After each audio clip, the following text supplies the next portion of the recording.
Estamos começando mais um programa Ligado no Esporte pela TV Paulinho Cubatão. Hoje eu recebo aqui novamente meu amigo aqui, o André Santos. Tudo bom, André? Tudo bom, professor? Prazer mais uma vez poder estar aqui de volta ao Ligados no Esporte, trazer um pouco de informação. A minha área, que é cultural, está ligada diretamente ao esporte e aos benefícios que ele pode estar trazendo. E se o André, para quem não sabe, é um grande bailarino, dançarino, coreógrafo, né? Já fui, professor. Na verdade, hoje em dia, com 50 anos de idade, a gente deixa um pouco essa parte do corpo ativo para trás e vai só malhando. Sim. Mas realmente eu trabalho com produção cultural, trabalho com dança, trabalho também com coreografias até os dias de hoje. Assim, a dança está em mim e não tem como, né? Não tem como. E isso é legal o que você acabou de falar, a gente aprender a entender as mudanças do nosso corpo, né? Definitivamente. Acho que é um macete de quem quer viver, isso, né? Viver a terceira idade e envelhecer com saúde e saudável, né? Sim, isso funciona. Eu falo até na parte das artes marciais, acho que na dança funciona do mesmo jeito. A gente tem que entender que o tempo é feito de fases, né? Nossa vida é feita de fases e a gente tem que entender cada fase.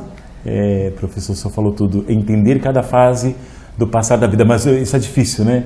Para muitos de nós, pelo menos assim, eu tive uma certa dificuldade para entender que eu já não era mais aquele bailarino de 20 anos, que realmente 50 anos pesam, mas o que traz, o que a gente tem de experiência e o que a gente pode passar para essa nova geração que está aí nesse cenário em busca, principalmente da minha área, que eu falo da área artística da dança, é muito rico, né? É muito rico e prazeroso para a gente poder estar ensinando assim. Isso também. Que é legal, você adquiriu conhecimento nesse período.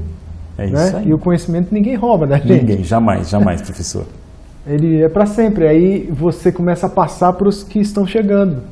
A ideia é essa, né? Eu acho que tudo que a gente aprende só tem valor quando a gente consegue compartilhar. E eu lembro até o Cadu, quero mandar um grande beijo para um grande professor de Direito de São Paulo, amigão meu, Cadu Witter.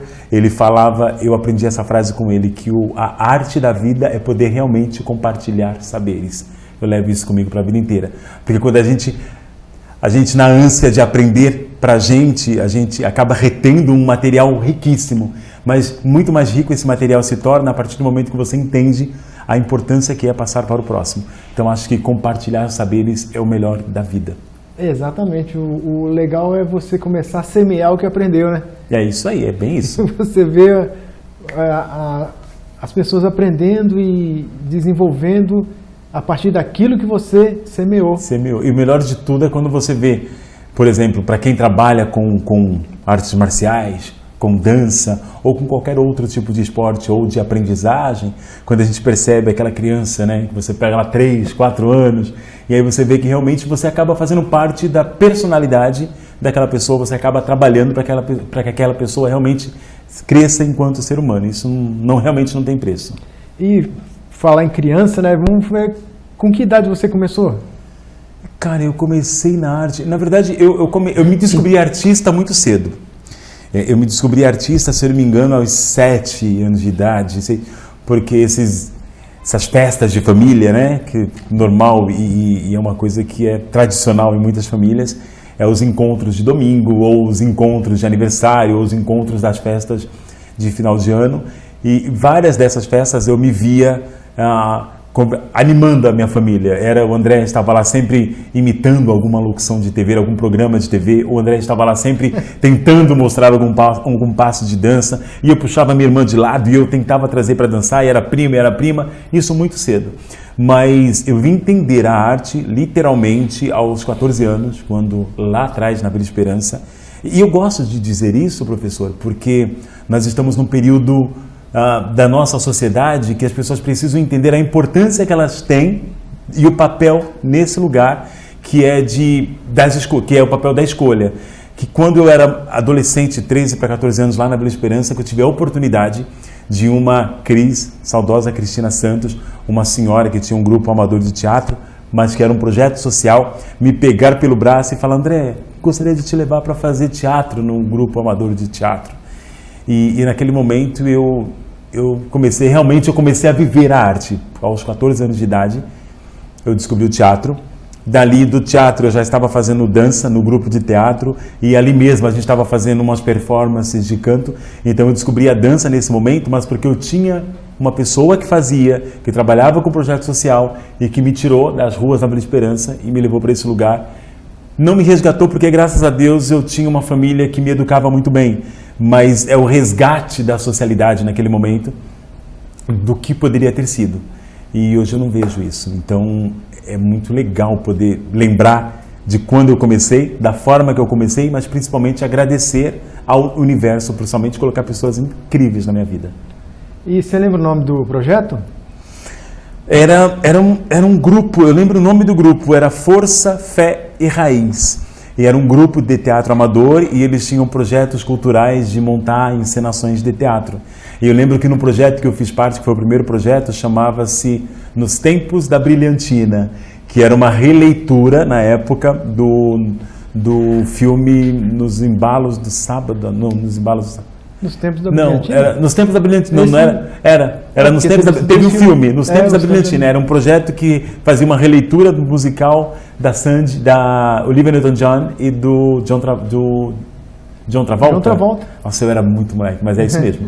É isso mesmo, Nos Tempos da Brilhantina. E você acredita que ela viu em você já um talento ali, quando era pequenininho? Quando ela te puxou pro projeto? Não, eu acho que na verdade não. Ou ela foi pra... Eu acho que na verdade é o resgate, é o acolhimento. A arte tem isso, né?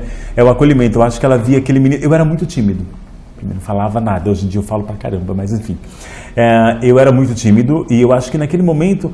Sabe que a gente tem isso, né? O teatro, a pessoa que é o artista, ele tem essa necessidade de abraçar. E eu acho que foi mais uma forma de carinho, de me trazer para perto.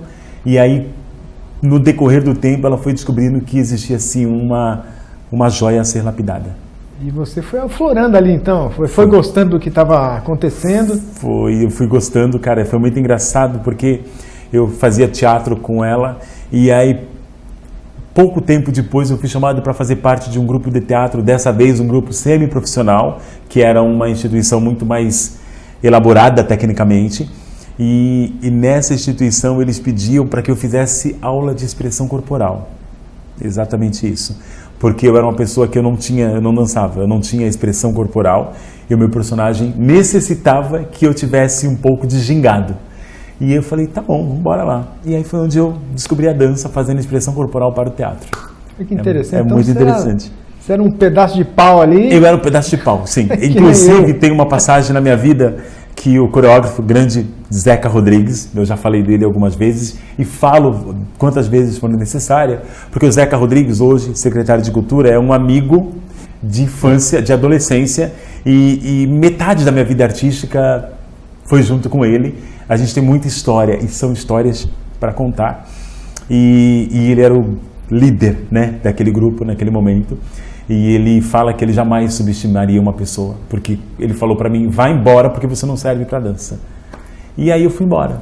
E aí realmente eu falei, quando ele falou aquilo eu achava, não sirvo para dançar. Mas no decorrer do tempo, o tempo foi passando, eu precisei voltar a fazer expressão corporal. E aí foi onde eu me vi ator dançando. Quem diria? André, a gente vai para o nosso primeiro intervalo, que o tempo aqui passa muito rápido, né? Bora lá. Coisa para conversar. Mas você não sai daí, continue com a gente, fique ligado. Internet fibra ótica de qualidade é aqui. Planos de internet de 100, 200, 300 e 500 megabytes.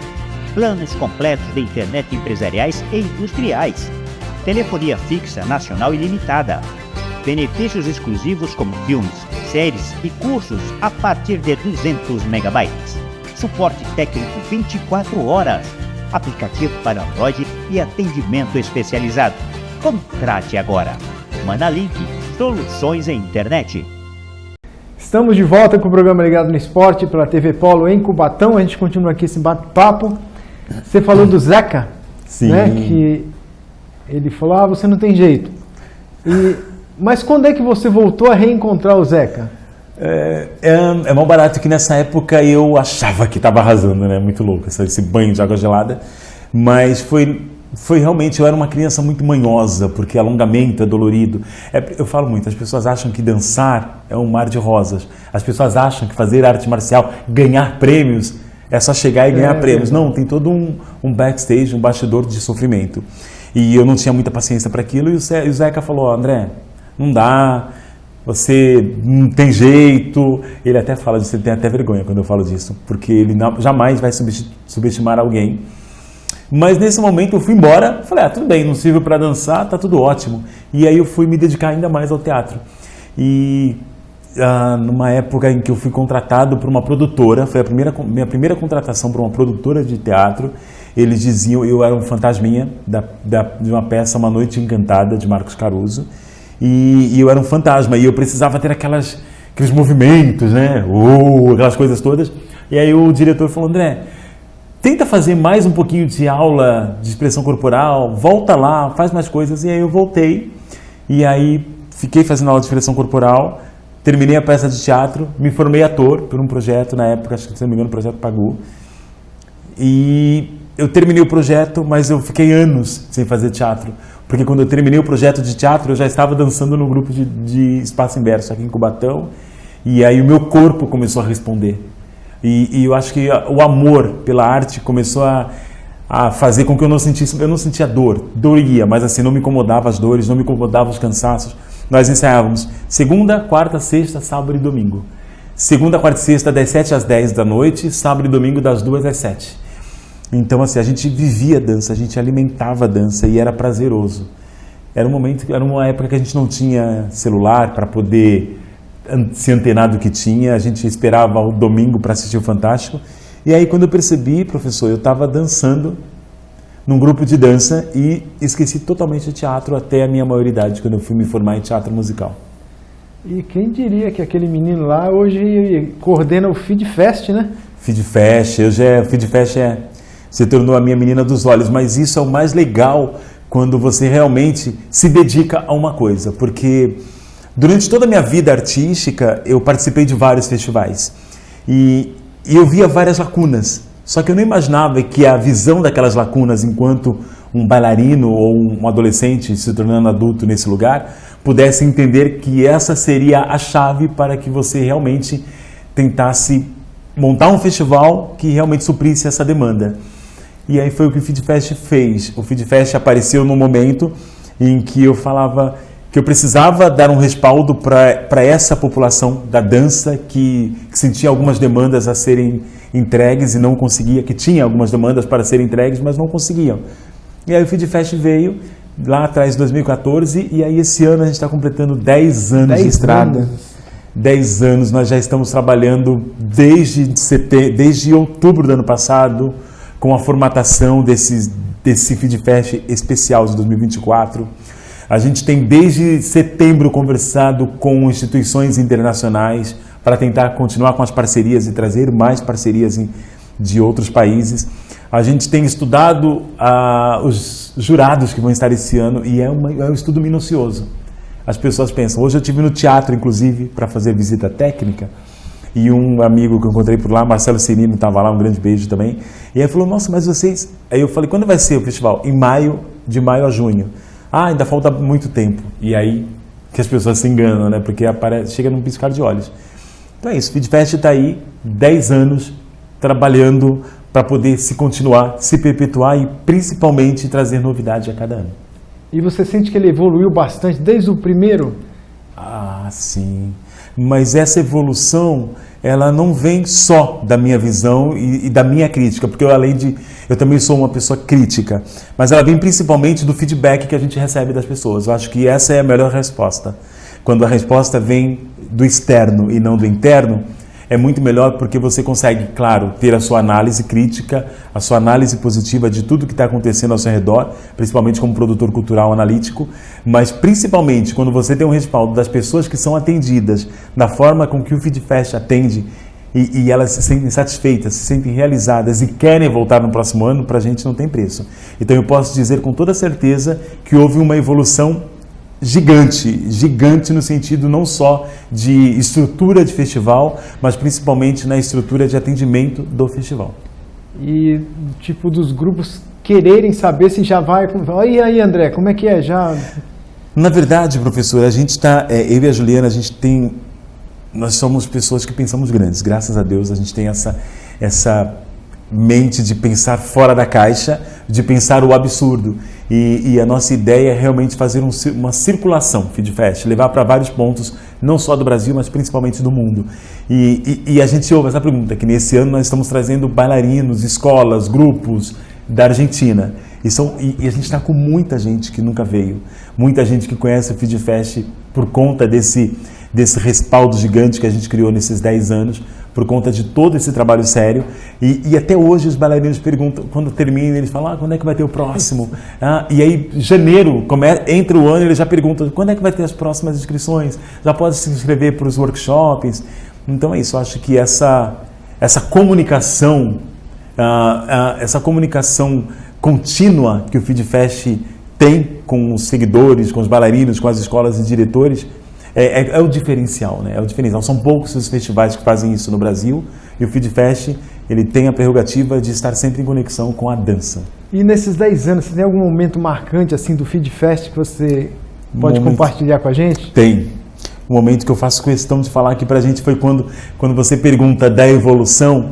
Eu acho que esse foi 2 pontos, na verdade, que a gente percebe que o FeedFest chegou, não que seja um lugar inalcançável, porque existe mercado para todo mundo, mas a gente pode dizer que o FeedFest chegou num ponto que foi o ponto de intersecção, de perceber que não era só mais um festival, era o festival. Foi quando, em 2017, Adilson Júnior, então presidente da Câmara da cidade de Santos, decidiu colocar o FeedFest no calendário oficial de eventos da cidade de Santos. Isso para a gente foi um marco. É uma coisa que a gente agradece muito ao vereador Adilson, hoje vereador, naquele momento presidente da Câmara. E outro ponto que é engraçado, mas também trágico, do FeedFest, mas que a gente percebeu, caramba, como a gente cresceu dessa forma e a gente não estava preparado. Foi quando, se eu não me engano, em 2018, a gente estava com um festival acontecendo, era um sábado, e aí, de repente, a coordenadoria do teatro chamava a direção para resolver um problema no foyer. Foyer, para quem não sabe, é aquela sala de espera, a antessala do palco. E eram pais, mães, pessoas brigando, discutindo, querendo falar com a técnica com os técnicos do festival, com os responsáveis, porque não tinha mais ingresso. Nossa. E aí eles chamaram a polícia. E aí deu polícia, a TV estava lá. E foi muito engraçado porque assim não tinha o que fazer. O que acontece é que a gente abre bilheteria, então quem está lá compra convite. Sim. Então a partir daí a gente conseguiu desenhar melhor essa logística. Hoje a gente consegue atender todo mundo. A gente dividiu o FeedFest em 2 sessões desde 2019 para poder suprir essa demanda de pessoas que querem assistir, mas que não conseguem. Mas esse momento foi um momento trágico, assustador, mas ao mesmo tempo engraçado e satisfatório em poder perceber que, é isso. Mostrou o tamanho que ficou. Conseguimos. O FeedFest é um festival grande, as pessoas estavam brigando para assistir e não tinha como. Então assim, a gente começou a ser um festival que as pessoas colocam no calendário. 2024, o FeedFest, os donos de escola, os alunos, Sim. Eles colocam no calendário, esse ano, FeedFest. E a gente continua no calendário dessas escolas. André, a gente vai para mais um intervalo, tá bom? Vamos lá. Mas você não sai daí, continue com a gente, fique ligado. Chaveiro Universal Balula, especializado em chaves de segurança para sua residência e para o seu automóvel. Chaves codificadas, cópia de tag para acesso e fechadura digital. Além de tudo isso, você encontra aqui os mais diversos acessórios para sua empresa e residência. Chaveiro Universal Balula, mais de 50 anos de tradição e ótimo atendimento. Estamos de volta para o terceiro e último bloco do Ligado no Esporte aqui com o André. André, vamos falar agora um pouquinho da importância da dança na socialização das pessoas? Vamos sim, professor. Eu acho que eu sou exemplo vivo disso. Eu tenho vários amigos que são exemplo disso. Eu acredito que o senhor também tenha. Senhor, com todo respeito, acredito que quem está aí acompanhando o programa também conheça um amigo ou tem alguém, um amigo do amigo, que realmente precisou ter não só a dança, mas principalmente um trabalho todo social, de inclusão, de sociabilidade e principalmente de efetividade coletiva. E a dança me tirou desse lugar de garoto na favela, de garoto que podia realmente descobrir o mundo de uma outra forma, talvez não chegar aos 50 anos, mas eu acho que, primeiro de tudo, a gente precisa entender não só a sociedade, mas principalmente o poder público precisa entender, aqui na nossa cidade, a gente tem essa falta de empatia com a arte, com a cultura e com o esporte. A gente precisa entender que é necessário, que não é só uma lacração, eu vou falar um dito popular, fazer dança, fazer esporte, fazer cultura, fazer qualquer tipo de atividade, não é só para lacrar, mas é principalmente para que a criança tenha um outro caminho, porque existem muitas crianças que não têm essa experiência, essa vivência da cultura, não tem essa vivência do esporte e fica simplesmente ociosa em contraturno escolar. Então é muito importante que elas possam ter essa possibilidade, melhor ainda, se essa possibilidade puder vir do poder público. E atualmente aqui na cidade, qual a sua visão? Eu acho, na verdade, isso que eu tenho dito é realmente pela visão, porque é o ambiente que eu estou inserido, que é a minha cidade aqui de Cubatão.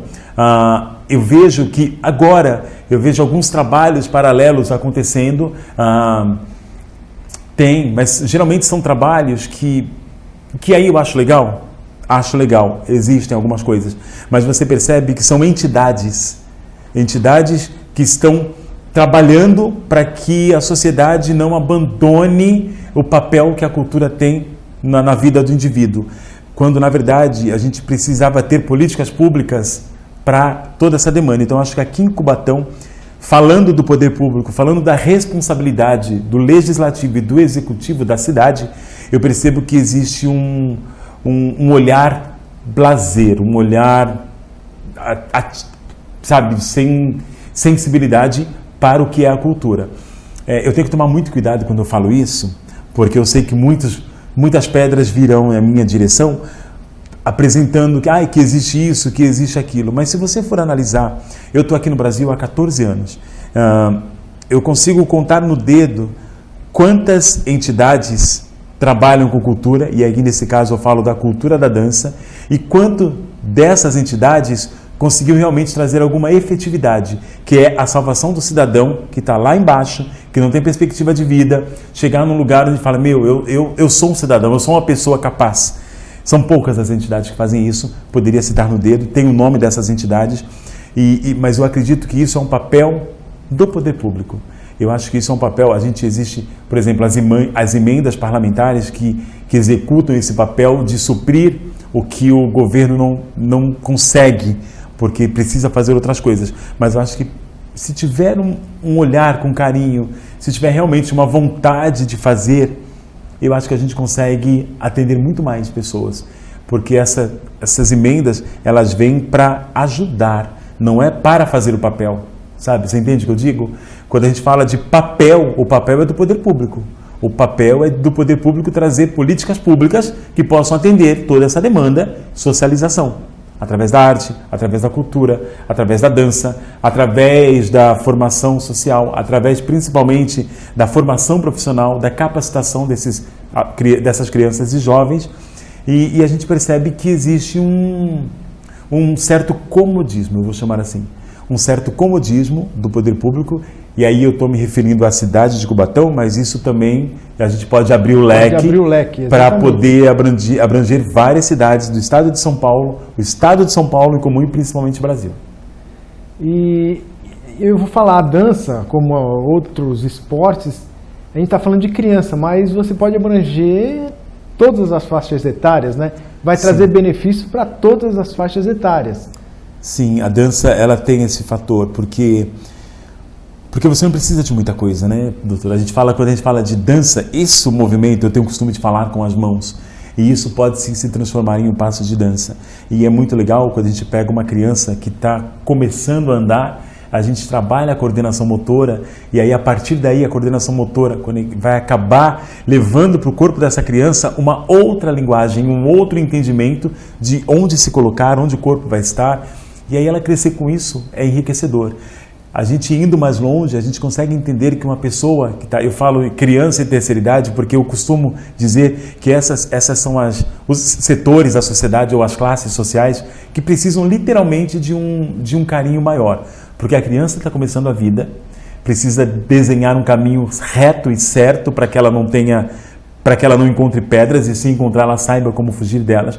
E quando eu falo da terceira idade ou das pessoas mais velhas, é porque elas já viveram tudo. Tudo que a gente tem foram porque elas estiveram lá fazendo, então elas merecem e precisam, necessitam e têm que ter esse carinho, esse olhar especial. Então, a dança para uma pessoa da terceira idade, imagina, ela consegue realmente a coordenação motora, ela está revivendo, né? Quando a gente fala da dança para a pessoa da terceira idade, é porque geralmente quando a gente chega na idade dos 60, 70 anos, dependendo da vida que você teve até chegar lá, talvez você não tenha perspectiva. Talvez você ache que a sua vida seja ficar sentadinho, uma senhora na cadeira de balanço, ou ver novela, ou ver TV, ou ficar lá quietinho, não ler um livro. Eu tenho pessoas que eu conheço de 70 anos que não conseguem ler livro, não sai para socializar, fica dentro de casa e vive sozinha. E aí é fazer a comida, é lavar roupa, é cuidar da casa. E aí, final da tarde, é sentar na cadeira e ficar bordando. Não, a vida é muito mais que isso. E aí, quando a pessoa entende e saber que a dança pode propiciar não só um trabalho de desenvoltura corporal, mas principalmente uma psicologia mental, que a pessoa vai estar exercitando a mente, meu Deus. E às vezes você trabalhar a mente, você beneficia o corpo. Eu acho que começa aí, né? Eu acho que a partir do momento que você entende, a sua mente está exercitando o movimento, a sua mente está elaborando o que você tem que fazer com o movimento. Você vai para a esquerda, vai para a direita, sobe ou desce, vai para frente ou vai para trás, vira a cabeça ou não vira. Como é que rebola essa cintura? Então a sua mente vai estar literalmente trabalhando em conexão com o teu corpo. É muito bom mesmo. André, nosso programa está indo embora já. Eu queria que você aproveitasse aqui esse restinho aqui para você mandar um abraço pro pessoal aí, suas lembranças. Pessoal, eu quero não só mandar um abraço para você que está aí acompanhando a gente, mas eu acho que mais uma vez, professor, se o senhor me der essa liberdade, eu vou pedir para todos vocês que estão aí acompanhando Ligados no Esporte, daqui da cidade de Cubatão, tenham noção do momento que a gente está vivendo. Olhem para todos os lugares da sociedade, vejam, revejam, pensem e analisem, porque esse é o momento de escolha. Você sabe do que eu estou dizendo. Boa noite, um grande beijo. André, muito obrigado por ter você aqui novamente. Sucesso no seu Feed Fest. E com certeza você vai voltar aqui outras vezes para falar do Feed Fest. Se Deus quiser, professor. Obrigado. Meus parabéns pelo seu trabalho, pela sua história de vida. E a gente vai ficando por aqui. Mas você não sai daí, que tem mais programação da cidade para vocês. Continue com a gente. Fique ligado.